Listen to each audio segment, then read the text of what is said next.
వెళ్ళిపోవచ్చు. Thank you అండి, thank you so much. And Jeevan గారు ఇప్పుడు కామిక్ వేలో కాకుండా డాన్ గా స్పీచ్ ఇవ్వాలని కోరుకుంటూ ఉన్నాను. ఫస్ట్ నువ్వు కిందకి దిగిన తర్వాత మాట్లాడదాం. అందరికీ నమస్కారం అండి. ఇక్కడికి వచ్చిన పెద్దలందరికీ పేరు పేరున నా హృదయపూర్వక నమస్కారాలు.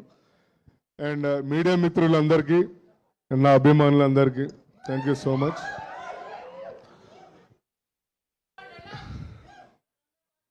ఒక 2 నిమిషాలు ఆగితే నేను మాట్లాడిన తర్వాత మీ ఇష్టం ఏదైనా. మీరే పిలిచారు వాళ్ళని? నువ్వు డబ్బులు ఇచ్చావా? With extra payment. వాళ్ళందరూ మా మూవీ టీం సంబంధించిన మా అభిమానులు. సో వాళ్ళని వెలకట్టలేం మనము. I'm very big fan of them also.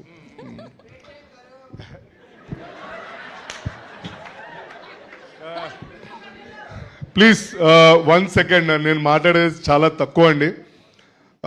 ఈ స్టేజ్ పైన మాట్లాడదామని పొద్దునుంచి పేపర్లన్నీ రాసుకున్నా కానీ అన్నీ మర్చిపోయాను. ఈ సినిమా అనిల్ విశ్వనాథ్ గారు పర్యవేక్షణలో, నాని కాసర్గడ్డ డైరెక్షన్లో చాలా బాగా అద్భుతంగా తీశారండి. నేను ఇందులో ఒక చిన్న పాత్ర, ఒక మంచి సీరియస్ క్యారెక్టర్ చేశాను. అండ్ ఈ సినిమా చేస్తున్నంతసేపు నాకు ఎక్కడ కష్టం అనిపించలేదు. అండ్ చాలా హ్యాపీగా అందరితో సరదాగా ఒక కుటుంబంలాగా నేను ఇందులో నటించానండి. నాకు చాలా సపోర్ట్గా ఇచ్చింది ఫస్ట్ నేను సెట్లోకి వెళ్ళంగానే ఫస్ట్ డే, అది నాకు తెలిసి గుర్తులేదు కూడా, కామాక్షి భాస్కర్ల గారు పరిగెడుతున్నారు డైరెక్షన్ టీం అప్పుడు నైట్ టైం అల్యూమినియం ఫ్యాక్టరీలో. మీకు గుర్తుందో లేదో నాకు తెలీదు. సో నువ్వు ఆగరా. సో ఈయన అనిల్ గారు అండ్ నాని కాసర్గడ్డ గారితో ఎట్లా పెట్టుకోవాలంటే, మార్నింగ్ 6 నుంచి చూస్తే నెక్స్ట్ డే మార్నింగ్ 6-2 దాకా కంటిన్యూస్గా షూటింగ్ అయితేనే ఉంటుంది.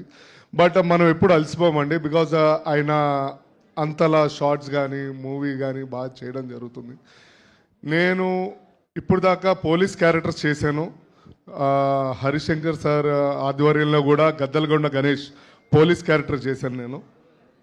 ఏం సార్ డైరెక్షన్ అంటే బాగా ఎక్కువ చదివేసుకున్నాను, తప్పులు పొల్లిపోతుంటే మీరు సరిదిద్దుకోండి మీడియా ప్లీజ్. తాతగారు. సో తర్వాత పోలీస్ నుంచి మెల్లగా కామెడీ రోల్లోకి వచ్చా మా హర్ష గారి ఇన్స్పిరేషన్ తోటి. దాని తర్వాత ఇప్పుడు నాకు సీరియస్ రోల్స్ అంటే చాలా చాలా ఇష్టం అండి. చేద్దాం అని ఎప్పటి నుంచి అనుకుంటున్నా. విజయ్ గారు నాంది సినిమా చూసినప్పుడు కూడా నాకు ఎందుకు ఇవ్వలేదని బాధపడ్డా, బట్ నెక్స్ట్ సినిమా ఇస్తా అని చెప్పారు. So no problem. తర్వాత అనిల్ గారు పిలిచి, జీవన్ ఒక మంచి క్యారెక్టర్ ఉంది సీరియస్గా, నువ్వు చెయ్యాలరా అంటే, రైట్ సార్ 100% న్యాయం చేస్తాను, కష్టపడతాను అని చెప్పి, జస్ట్ మా అభిమానుల గురించి నేను ఇంత కష్టపడాల్సి వచ్చింది. అండ్ మీ గురించి ఎంతైనా ఎంత దూరమైనా వెళ్తాను మిమ్మల్ని ఆనందింపపరచడానికి, అంతేనా, సంతోషపరచడానికి. Thank you so much. She is my translator. Okay. And ఈ సినిమా నరేష్ గారితో నేను I'm very big fan of Naresh అన్న. గమ్యం మూవీ నాకు ఇప్పటికే మైండ్లో ఉంటూ ఉంటుంది. అండ్ బ్లేడ్ బాబ్జీ ఒకటి, ఒక 2-3 మంచి గొప్ప మూవీస్ ఉన్నాయి. చెప్పుకుంటే పోతే చాలా ఉంటుంది. సో టైం కూడా లేదు, సో అందుకని ఎక్కువ ముందుకు వెళ్ళట్లేదు. And VI Anand sir, I'm very big fan of you sir. And Bheems కార్లో sir, mobile YouTube please. And Chitturi Srinivas గారు, ప్రొడ్యూసర్ గారు, పవన్ గారు, అండ్ వీళ్ళందరూ చాలా ప్రతి ఒక్కరితోటి నేను ట్రావెల్ చేయాలి. ఐఎమ్ సో హ్యాపీ అండి. అండ్ ఈ సినిమా 21 నవంబర్ రిలీజ్ అవుతుంది థియేటర్స్లో.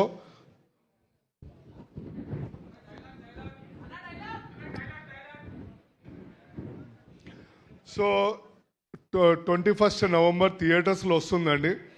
దీనికి ఇంకొక ముఖ్యమైన పేరు మా డిఓపి రమేష్ గారు అండి, సైలెంట్గా చూస్తున్నారు. సో లాస్ట్లో చెప్దాం, ఆయన గురించి ఎంత చెప్పినా చాలా తక్కువ అండి. ఇది 2వ సినిమా కదన్నా మనము, రైట్. చక్కటి చిక్కటి కవర్ డ్రైవ్ కనిపిస్తోంది లైవ్ ఇది. ఆ. మర్చిపోయారు మీరు. సో ఇంకొకటి ఏంటంటే మనం చాలా సంతోషపడాల్సిన విషయం ఈరోజు పొద్దున్న నిన్న అనుకుంటా ఐబొమ్మ పైరసీ అనేది పట్టుకున్నారు. మిస్టర్ సివి ఆనంద్ సార్ దగ్గర నుంచి పట్టుకుని వస్తే సజ్జనార్ సార్ దగ్గర క్లోజ్ అయింది. So we are all very happy because అన్ని మూవీస్ థియేటర్స్లో చూడవలసిందిగా మీరు చూస్తే మేమందరం చాలా హ్యాపీ ఫీల్ అవుతామండి. Thank you so much for everyone. Yeah dialogues మీకు 21 నవంబర్ చాలా బాగా డైలాగ్స్ ఉన్నాయండి. మీ గురించి స్పెషల్గా రాశారు. ఇక్కడ నాకు పర్మిషన్ లేదు, సారీ బ్రదర్, నాకు పర్మిషన్ లేదు. నేను ఆ సినిమా డైలాగ్ చెప్పడానికి పర్మిషన్ లేదు. ఉంది కదా ఈయన మర్చిపోయాడు, కవర్ డ్రైవ్ వేస్తున్నాడు ఇక్కడ. మర్చిపోయి నాకు పర్మిషన్ లేదు. పర్లేదు చెప్పండి, ఉంది ఆయన చెప్పారు.